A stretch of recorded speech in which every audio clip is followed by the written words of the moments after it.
Pumpkin.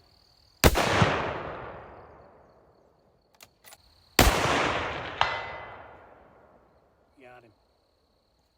Wow.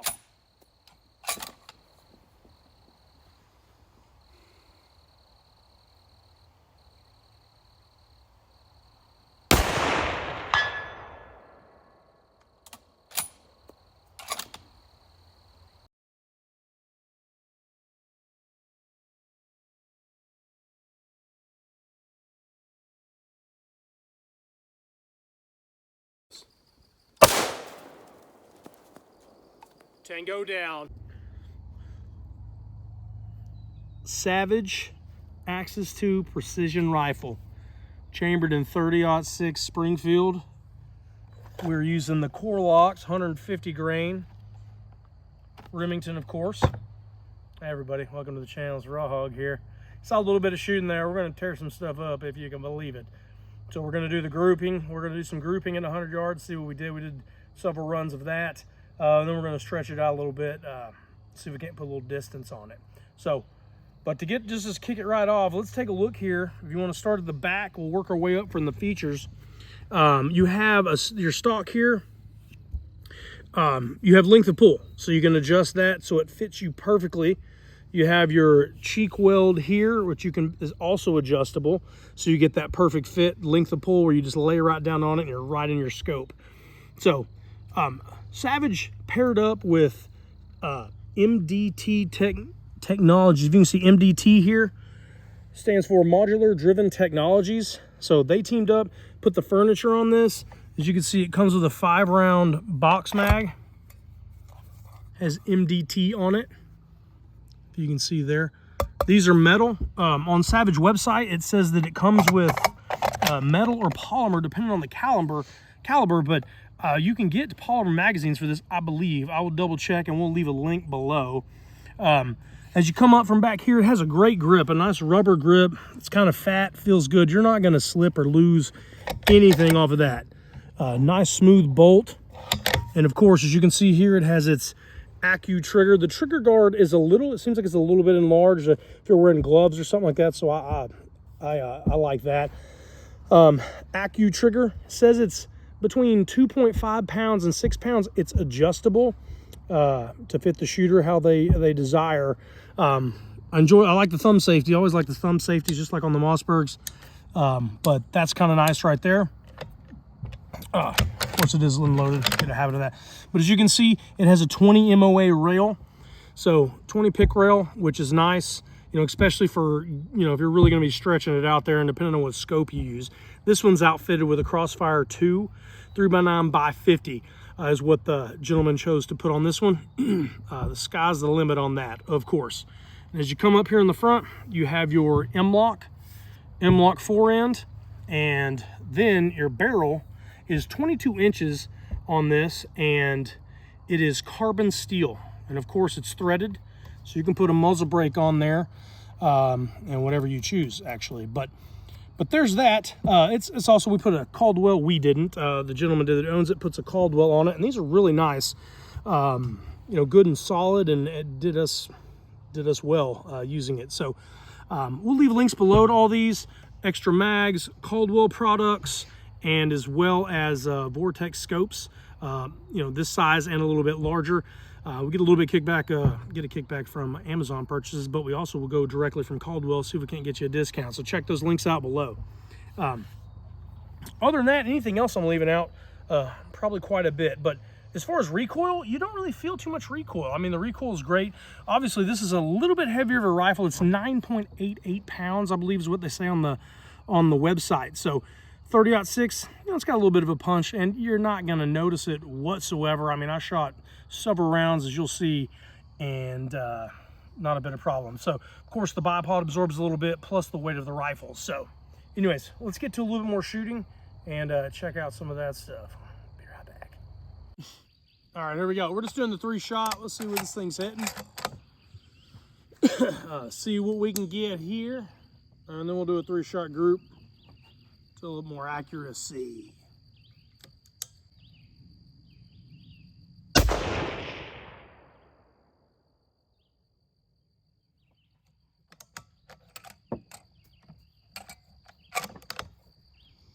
All right, that last group, I think I shot it through the same hole, so we're going to try another shot group to see if I can convince myself.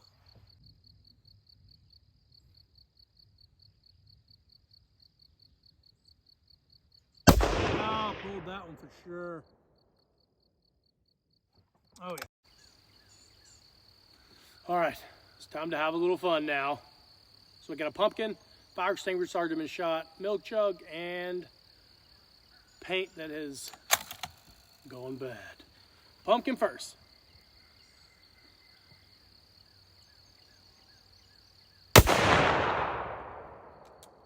Too eager.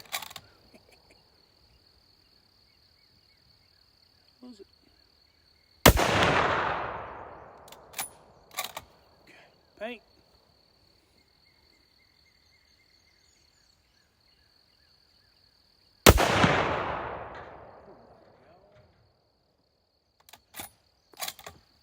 Okay. Pumpkin.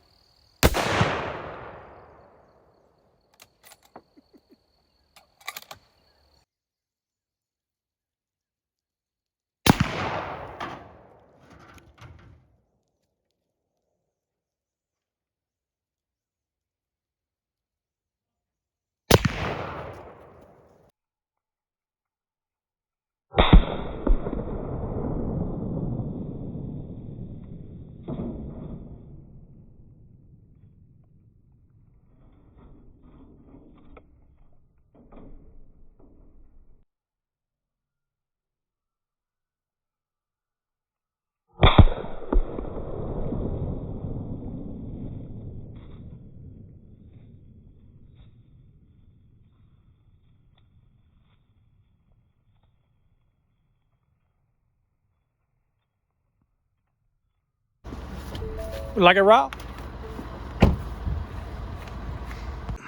Okay, so here's where we're at now. We moved it back. It's 276 yards right here to the steel.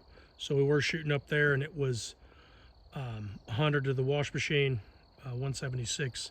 So we've moved it back 100 yards. So there we are. Let's see if we can hit this thing. Got 3 shots. So we've been doing pretty good with it.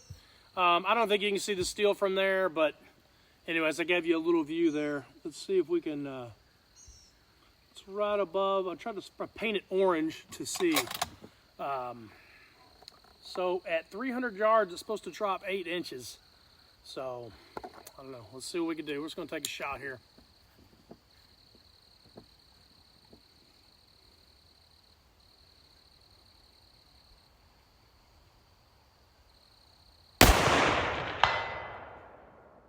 Got him. Wow.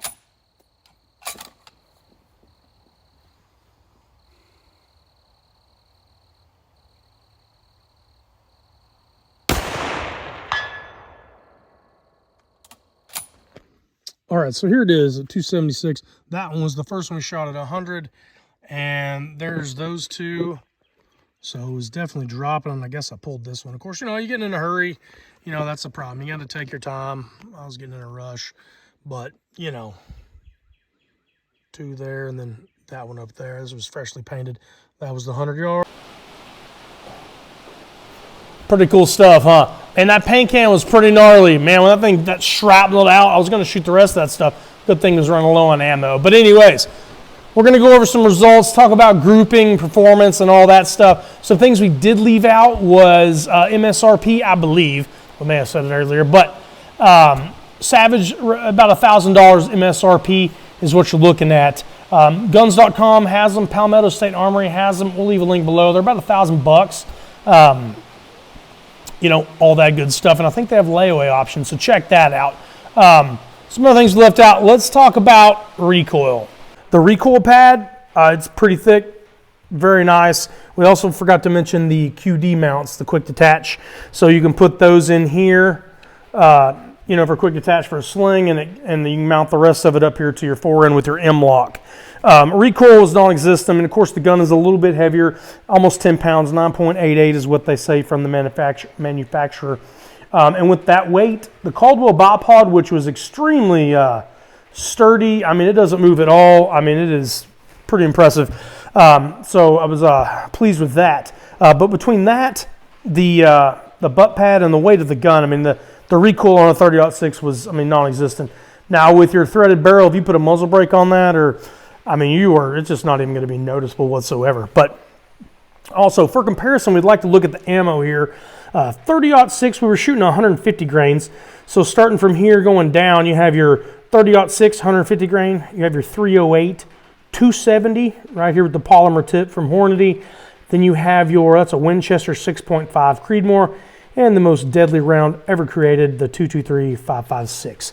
I'll lay these down so you can kind of get a look, and this may not be a benefit to you, but just for comparison purposes, if you want to take a peek, that's them right there for comparison. So, like I said, we'll leave a link below for all this stuff. The Vortex performed well, the Caldwell Products, the rest, all that performed really well. So check those links out below. Anything else? We will do a trigger test here.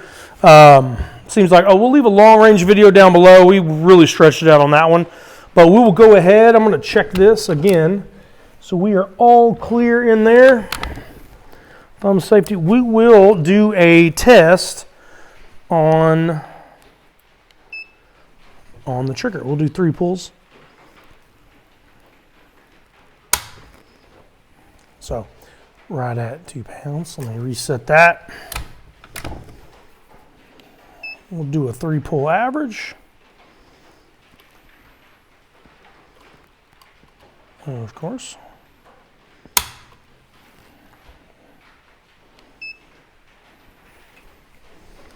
And see where we're at. Now it says it's 2 point, well, let me go ahead and finish here.